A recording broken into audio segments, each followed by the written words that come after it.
在这个人世间，我们总会遇到一些不公平的事情，比如你和同事竞争升职，领导却选了那个没你努力、只会搞关系的同事，你心里不甘心，想着他会不会有报应。明明你比同事更努力、更尽职，年底发奖金的时候，那个天天摸鱼的人拿的比你还多，你心里不服，凭什么？恋爱中，你对另一半掏心掏肺，最后她转身嫁给了一个刚认识3个月的人。你有没有想过，为什么总是这样？这个世界到底公不公平？你看到的这种人世间的不公平，其实是因为你只站在我的角度看。如果你把视角拉高，从天道的全局去看，你会发现一种冷酷但绝对的公平。你有没有听说过一句话，出自《道德经》77章，后来被金庸搬运到《九阴真经》里去了？天之道，损有余而补不足；人之道则不然，损不足而奉有余。老子并不是在做道德控诉，而是在揭示规律。天道的运行规律是削减过剩的，去补充不足的，它追求的是整体的平衡。但人间的规则恰恰相反，往往是从本就不足的地方再去剥夺，转而供养已经富余的一方，结果是富得更富，穷得更穷。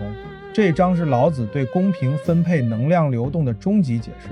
天道从不偏私，只修正失衡，人世间就是不公平的，但是天道是公平的。盲派的世界观就是建立在天道公平这个原则之上的。很多人一听到天道公平就觉得这是在讲玄学、讲鸡汤，但我想告诉你，盲派的公平不是你以为的那种公平，它不是说好人有好报，坏人有坏报，而是一套关于能量守恒、价值交换的精密逻辑。如果你愿意花半小时听我讲完，我下面要讲的内容可能会彻底重构你看待命运的方式，让你明白原来命运真的有迹可循。平时大家问我最多的就是身旺身弱、喜用是什么。如果你只是想通过公式去预测一下吉凶，这些传统的方法已经足够让你入门了。那么盲派为什么要引入家里家外这个概念？答案就藏在盲派的世界观里。盲派的世界观是这样的：你的命局就是你的世界，你不是独自生活在地球上的人，你也不是荒岛求生，你更不是像孙悟空从石头里蹦出来的。人类是群居的动物，所以在你的世界中，别人就是你的比劫；在别人的世界中，你也是他人的比劫。这个世界不等于地球世界，它特指属于你的小宇宙。比如说，你身边朋友中最富有的那个人，他拥有1000万，地球上是不是有比这个人更富有的人存在？答案是肯定的，天外有天，但是你不认识，所以那个更富有的人就不属于你的世界。你交往过的异性朋友，在你眼中最漂亮的那个人，你人生最珍惜的那个人，在地球上也会有人比他更好看、更优秀，人外有人，但是你不认识，那这个更优秀的人也不属于你的世界。如果国家或者政府出台了一个新的政策，这个政策对你的事业产生了影响，但是我不做你的业务，跟你不属于一个行业，所以这个政策影响不了我，跟我就没关系。对这个政策而言，它也只属于你的世界。现在可以推导出第一个结论，虽然你我共同生活在同一个地球上，但是我们就不是一个世界的人，我们都生活在自己的世界中，有自己的圈子。即一花一世界，一叶一菩提。你每天看到镜子中的自己时，真的能客观定义自己的容貌吗？如果没有别人的眼神和反馈，美丑这2个字有意义吗？美丑不是你的自然属性，而是一场群体共识的投射。类似的还有你的社会地位，成功失败有没有价值，好人坏人成不成熟，被喜欢、被尊重、被崇拜、被轻视等等，必须靠别人评价的东西。这类东西有一个共同特征，它们不是自然属性，而是社会属性。只要离开了比劫，它们就不存在。发现了吗？如果没有比劫这个参照物，你在这个世界上其实是无相的，你根本不知道自己是谁。在荒岛上，你没有美丑，没有贫富，也没有成败，所以你的属性是由你和你身边人的相对关系定义的。这就是第2个结论，命局相对论。你的世界取决于你的圆心半径内能接触到哪些能量。别人世界里的那个马云，那个首富，对你来说只是一个遥远的新闻符号，它并不产生能量交换。但你身边那个天天找你借钱不还的亲戚，却是你世界里真实存在的劫财。所以所谓的命运，其实就是你和你世界里这些能量的实时互动。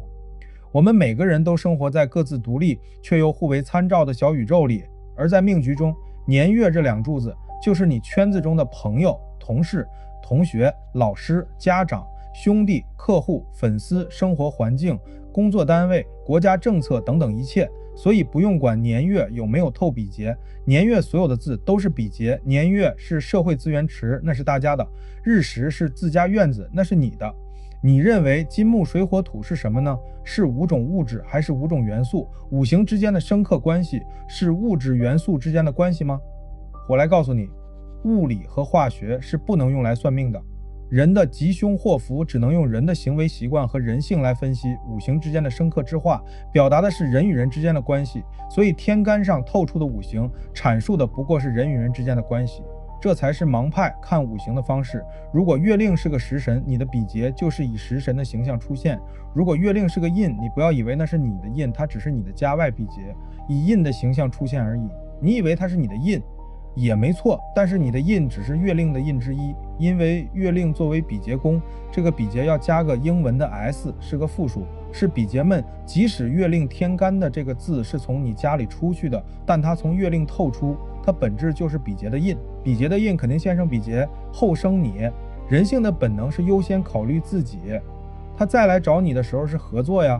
这还是在这个印是从你家里出去的前提下，你和这个印之间有缘，有个因果链。如果这个印跟你家里没有关系，比劫的印为啥要生你啊？所以第3个结论，八字命局给我们每个人都画了一个边界。什么叫边界感？你也可以理解为是财官的所有权。这个概念太重要了。你后半辈子会不会患得患失，会不会为得不到的东西纠结内耗，就看你能不能理解这个边界感。如果你看到这里还是一脸懵逼，那只有2种可能，要么你人生太顺，没经历过真正的起伏，要么你的悟性还没到。但没关系，先把这个结论记下来，等我讲完后面的案例，或者等你经历过了成功、失败、背叛、失去等等人生际遇，你再回过头来看这段视频，你会拍着大腿说，我操，原来是这么回事儿。试想有一天你喜欢的人劈腿跟别人跑了，你什么感受？你信任的合伙人背叛你了，赚了钱没给你分，你什么感受？我有个客户开餐馆，跟朋友合伙，他出钱，朋友出力，说好5-5分，结果生意做起来了，朋友背着他另起炉灶，把客源全带走了，他气得要死，找律师打官司，虽然最后赢了，但元气大伤，餐馆也黄了。他来找我问我，为什么我这么倒霉，为什么总遇到小人？我看了他的八字，告诉他，那个财本来就不是你的，是比劫的，你只是替比劫守了几年财而已。他不服，这不公平啊，我出的钱，我付出了努力，凭什么财是别人呢？但天道就是这么运作的，如果你命中有财，财的根却在比劫那里，就算暂时到了你手里，最终还是要回到他该去的地方。其实不只是他，我们每个人都会遇到这种事。你以为比劫在背后坑了你了，是你上当受骗了，是你被忽悠了，是你被偷了，被抢了，被利用了，这在命局中是如何体现的呢？你的比劫只是拿回了原本属于他的东西，那个财官根本就不属于你，只是你的一段人生经历，跟你有那么几天的缘分，你就是个过路财神。就好像你走在路上捡了钱，本就不是你的，好巧不巧口袋漏了，到手的东西又丢了，这就是个赌徒心态。你不会以为捡到的钱跟自己没关系，你会有一种错觉，以为那是通过自己努力凭本事得来的，最终他还是要回到原本他该去的地方，你的心态就会患得患失。如果你能通过自己的命局了解这一切，知道哪个财官是你的，哪个财官是比劫的，这就明理了。不是说看破红尘了，不去追求财官了，而是你知道了在你命局当中哪个是属于你的财官，哪个是比劫的财官。你能看到这一步，你就不会再找相了，就能破了贪嗔痴。这就是家里家外要解决的核心问题，区分清楚哪些是你的，哪些是比劫的。你们说用家里家外的理论去分析命局中财官所有权有没有用？现在你们理解家里家外到底是干嘛用的了吗？再用一个2分法，属于你的为真，属于比劫的为假。你明白这一点，虽然还不能悟空解空，达不到佛家所谓无上正等正觉3秒3菩提，但是起码可以解了这一世的困惑了。我们再来说说盲派的价值观。在这个世界中，在你的八字中，日时所代表的就是你的前世所积累的因果。比如说你家中有财官印，或者有财官的根基出处木库，以此控了整个命局，那你的前世是做了好事，积了善缘，这一世不用向外求财官了，走到大运流年，家里财官的字出来，荣华富贵的应期就到了。这就好像资源是你的，客户也是你的，做买卖的你有下家，你就是个当老板的，没有生产力可以雇人，没有团队可以招人，没有技术可以外包，有消费者给你买单，还怕没有供应链吗？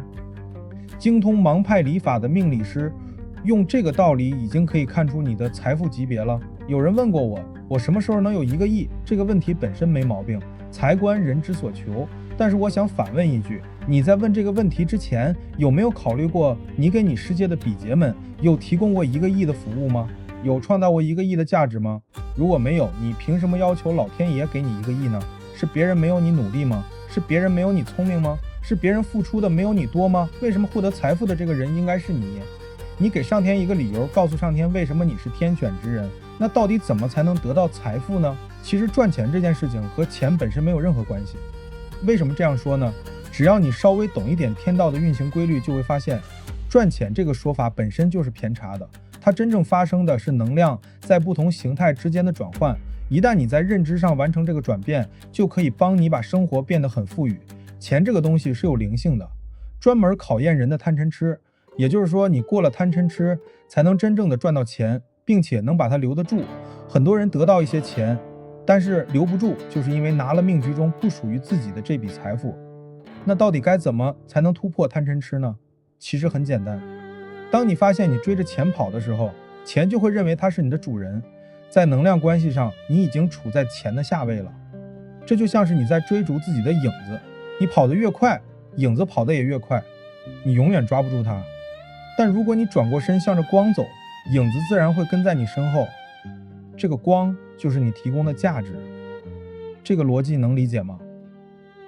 就是当你追什么跑的时候，什么就在你之上。真正有效的方式不是追，而是交换。你拿什么去换它，才会留下来。天道的本质是什么？天道的本质就是平衡。如果你能替天道补齐它缺失的东西，老天自然会奖励给你。但是为什么有的人不断的在做这样的好事儿，但是他却没有任何的福报呢？有些福报细微到你看不见，比如你平时心肠软，看见楼下外卖小哥拎着大箱子在那儿着急进不去，你总是顺手帮他刷一下门禁，这对你来说就是抬下手的事儿，对吧？有一天小哥随口提醒你一句，哥，那栋楼电梯今天老出故障，您要不先走楼梯。你听了改走楼梯，结果那部电梯真的卡在半空里，有人被困了1个多小时。你可能觉得这只是巧合，但巧合的背后是因果。你以为我是在讲鸡汤吗？在道德经里还有一句话，将欲取之，必先予之。如果想要得到某样东西，必须先给予对方相应的东西。这句话讲的是反者道之动的规律。真正有效的获取并不是直接强夺，而是顺着人性，顺着事物运行的方向来，先给予，看似退让，实则是在创造条件，积蓄势能。现实层面的理解，第一，人际关系中先付出信任与善意，才可能获得信任与支持。第二，商业与利益交换中，先让利，先创造价值，才能持续获利。第三，修行与认知上，先放下执念，反而更容易得到真正想要的结果。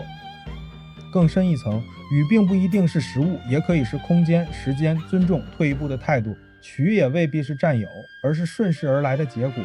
不是用力去拿，而是通过顺势的给予，让得到自然发生。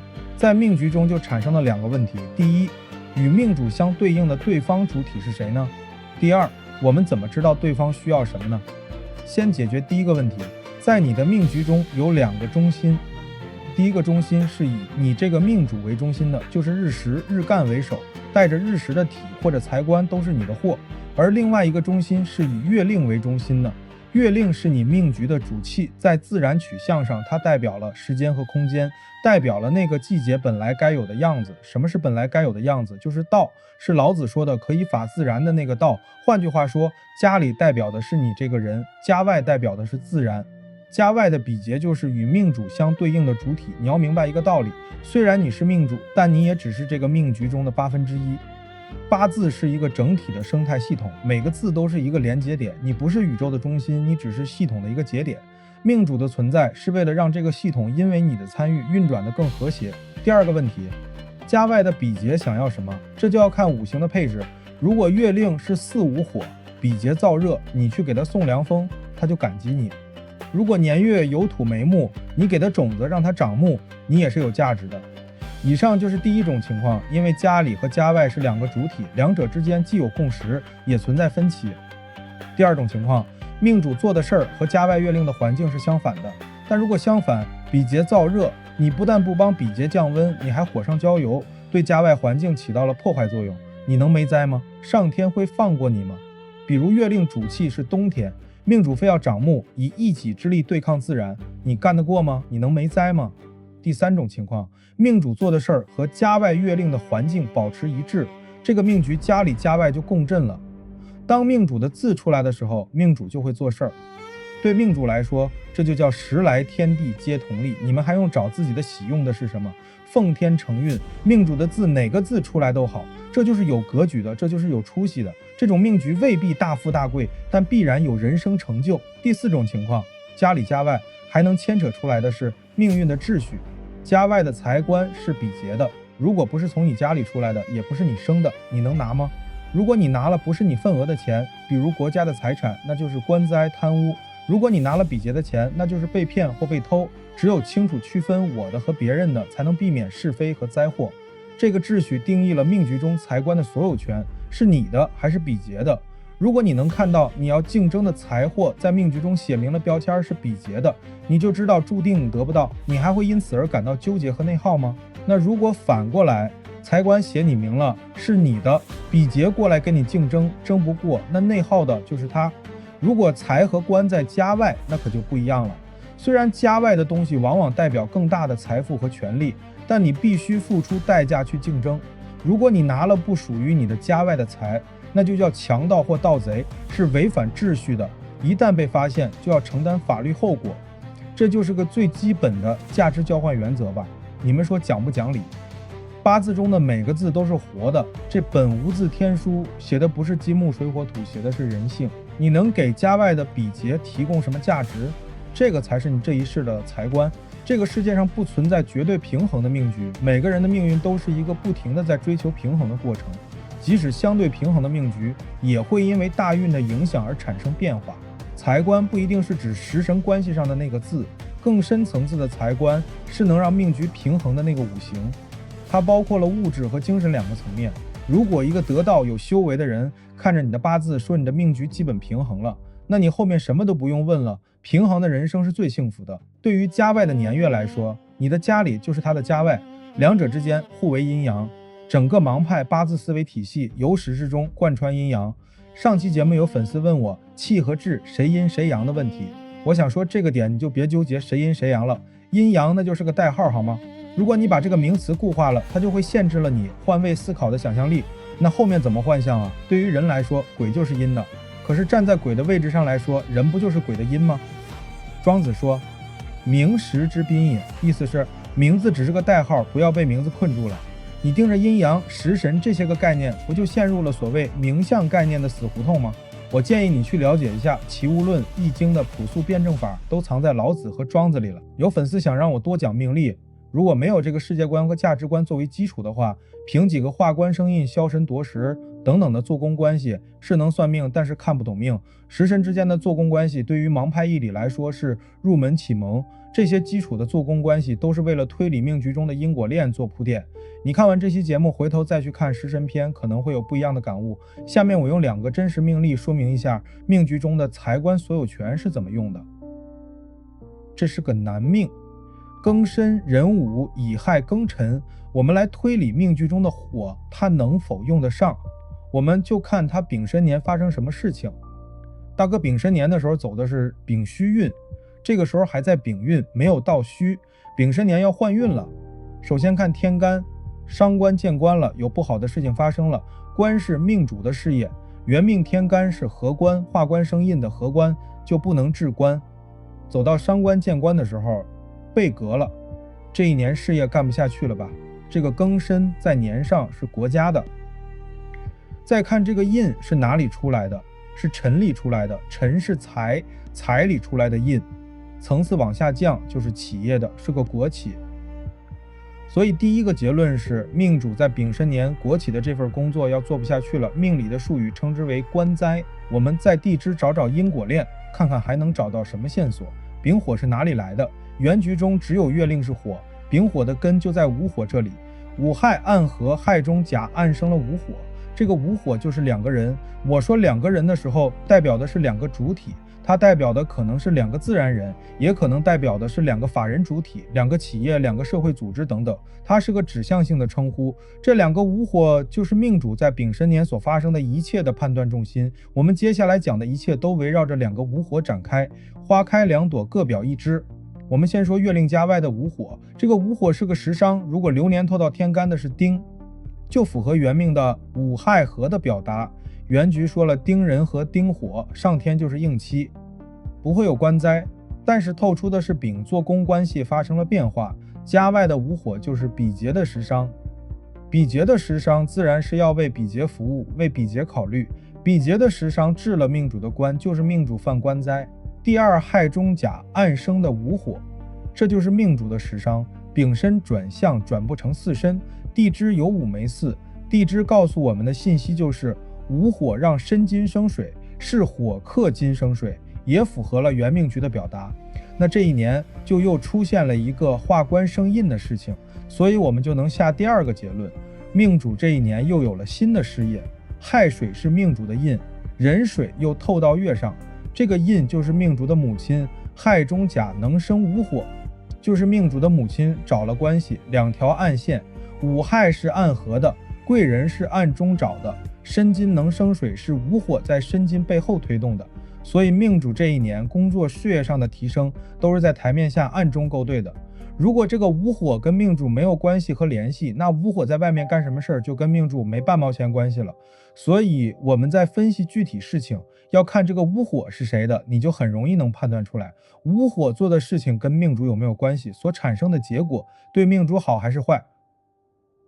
这个就是因果。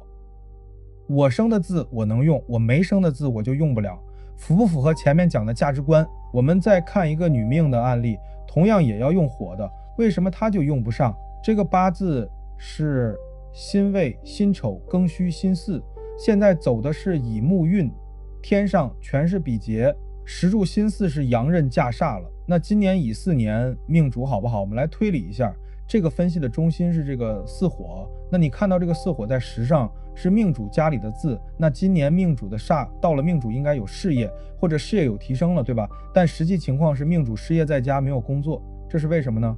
我们分析一下巳火，在原局中巳是日支戌中出来的，但是未中的乙木也暗生了一个火出来，这个巳就是两个了。看看今年来的这个巳是乙巳，乙木出自于未，未是年上比劫的，那今年来的巳火就是年上比劫的这个巳，就跟命主没关系了。那毕竟来了巳，还是要和命主时上的辛金合一下的。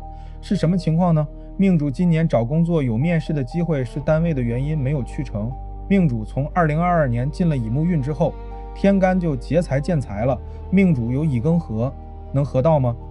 日主庚金合的是谁的乙木？年上辛金的乙木，对吧？不是庚金的木，庚金能合到吗？也就是在22年壬寅年的癸卯月，命主的单位裁员，命主就失业下岗了。天干这个比劫的财出来5年，命主这几年就一直没有工作，阳刃驾煞也是火克金，职业取向是互联网相关的工作。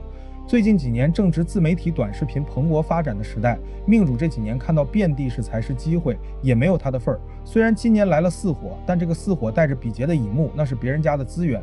你看着满大街都是钱，就像看着隔壁邻居买彩票中奖了，跟你没关系。这叫劫财见财，看得见拿不着。前面两个案例，一个是能用上火，一个是用不上。我再讲一个家里家外能量交换的例子，这是一个男命，己巳庚午，定位壬寅。我们先看这个命局的结构，午火在月令巳午未会火局，整个命局火一片，化一木，整个命局成事了。在看这个命局的时候，你先别管什么正官正财，我们就站在家里家外的角度来看这个命主的人性和命运。地支会火局，未土跟午火走了，这个午火自带禄头财，是命主和比劫共同的禄头财。命主的未土是食神，午未合跟月令午火走了，食神代表命主的想法，命主这一世内心深处就是觊觎比劫的路头财。第一看家外的比劫需要什么？月令午火，年上配置巳火，天干透土，火土一片，年月燥热。5月的夏天最需要什么？夏天的金是风，需要金来降温，对吧？年上的巳火里藏有庚金，恰好把这个庚金送到了月上，给全世界降温。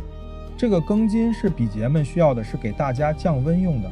这个庚金就是整个命局的宝贝。我现在问你，这个庚金是命主的吗？他能得到吗？他该得到吗？我想你心中应该有答案了。第二，命主给他的世界提供了什么？命主的石柱是壬寅，寅木能生出一片火，午火是从未中出来的，又被命主的寅木生，这个午火就听命主的，命主用这个办法就可以强占庚金，这叫什么？趁火打劫。这是命主做的第一件事。第三，命主还做了另外一件事，家外月令午火燥热，命主不但没有给家外降温，反而给午火添柴，是不是火上浇油？你们看这个没根没气的壬水像不像油？浇在寅木上给午火去烧，目的是拿月令头上那一点点金，是谁去干的这件事呢？火是命主的木生的吧？这个事情就是命主做的。总结一下，命主做的事儿：一，趁火打劫，抢了比劫需要的降温资源庚金；二，火上浇油，让比劫的环境更恶劣、更燥热。这2件事儿都是在违背月令的环境，违背天道的规则，在世间这就是违法。这个局就是个有灾的命，是个什么灾呢？继续推理，化官生印去干劫财的事儿，劫的还是比劫的财。福祸从来都在原命里，大运定乾坤，流年定应期，是来执行的。命主走丙寅运，现在还在丙火上。今年乙巳年，乙木未中出，是命主的印。这乙木来做了2件事儿，大家稍微懂点命理常识都可以理解的。第一件，乙庚合，用印合财。丙火在天干上看着你去合他的财呢，是不是暴露了？被发现了吧？第二件，乙木克己土，枭神夺食。那己土是谁的己土？年上巳火的己土，是吧？命主不仅要合比劫的财，还要夺比劫的食，然后还要当着比劫的面去干这件事儿。那比劫能放过你吗？食神是谁的就给谁打工。己巳这个人就是命主的老板，你去拿不属于自己的钱，按现行法律就是经济犯罪。经济犯罪有很多方式，贪污受贿、职务侵占等等。命主以木生火，用印参与做的这件事儿，那就没有其他，只有职务侵占了。一片比劫阳至阴，是团伙作案，月令上木生出去的那个火也跟进去了。命主有印，命主跟还多，命主是主犯。实际情况是，命主的工作单位就在大家经常刷视频的某个互联网平台。月令比劫，午火是这个公司的高管，今年就是以职务侵占的罪名被警方带走的。沿着这个分析思路，你还可以推理出更多的细节，懂了吗？命局中从来就不是你一个人的舞台，每个人的命局里都有比劫。盲派命理不管什么断语，无论什么推论，本质上解释的就是你和比劫的关系，就是人与人之间的关系。这就是盲派看命的智慧，不是只看我想要什么，而是看我在这个生态系统中做了什么，给了什么，拿了什么。看完了这几个命局，你现在还觉得八字只是在算命吗？不，它是在帮你复盘你的人生系统。我们大多数人之所以累，是因为我们一直在没有图纸的情况下，试图去拼凑一个庞大的帝国。当下这个年代，成功范式只有一种，就是把一件事情做到极致，然后拼命复制、扩大、占领市场，做成连锁，最后上市敲钟，这是几乎唯一的标准。但是在天道规则里，在盲派的世界观里，你会看到另一个范式，一切都是在做减法，有边界感，明确自己的定位。真正有大智慧的人，从不跟规律玩花样，他们敬畏规律，理解规律，运用规律，最后把自己本身活成了规律。当他变成规律的一部分时，他的世界里就没有了竞争，没有了内卷，也没有了焦虑，只有一个安然自在的自己。可能很多人会问，这种开窍，这种看透规律的能力，是不是一种天赋？是不是只有少数天选之人才能拥有？我想告诉你，不是的，它更像是一种肌肉记忆，是通过练习可以获得的。我们大多数人为什么活得累？因为我们的思维是混乱的、碎片的、充满矛盾的。我们每天被信息和情绪推着走。我们学了很多知识点，但从来没搭建过自己的知识体系。就好比你收藏了很多高级零件，却从来没有图纸。你手里握着锤子、螺丝刀、电焊枪，但你不知道要造的是一辆车还是一架飞机。所以你东敲一下西拧一下，看起来很忙，其实都是无效消耗。而盲派的这套底层逻辑就是给你的命运提供一张图纸。当你有了这张图纸，你一眼就能看清哪些是你的，哪些是别人的，哪些财你能拿，哪些财你不该碰。你不再是一个孤立混乱的点，而是变成了一个有逻辑、有秩序的网络节点。这时候，整个世界的能量才会为你赋能。这期视频有点长，讲了很多盲派的底层心法，你不要觉得很虚，没有用。有很多跟我语音沟通过的粉丝都能感觉到，我在分析命局的时候，无时无刻不在定位你和比劫的位置。每个思路都会带着你的、我的、他的这种主语来区分财官到底属于谁。他们现在都明白了，为什么有些财你拼命追也追不到，因为那本来就不是你的。为什么有些灾你觉得莫名其妙，因为你拿了不属于你的东西。但我发现绝大部分人还是摸不着头脑，有很多问题根本就没问在点上，大多还活在术的层面。如果你只是想知道自己吉凶祸福，那通过日干定时辰套公式确实够用了，这个是术不是道。但如果你想真正看懂你的命局，知道你这辈子的财官到底是你的还是比劫的，那你必须先搞懂家里家外这个概念，明白这个区别，你的人生起码少走10年弯路。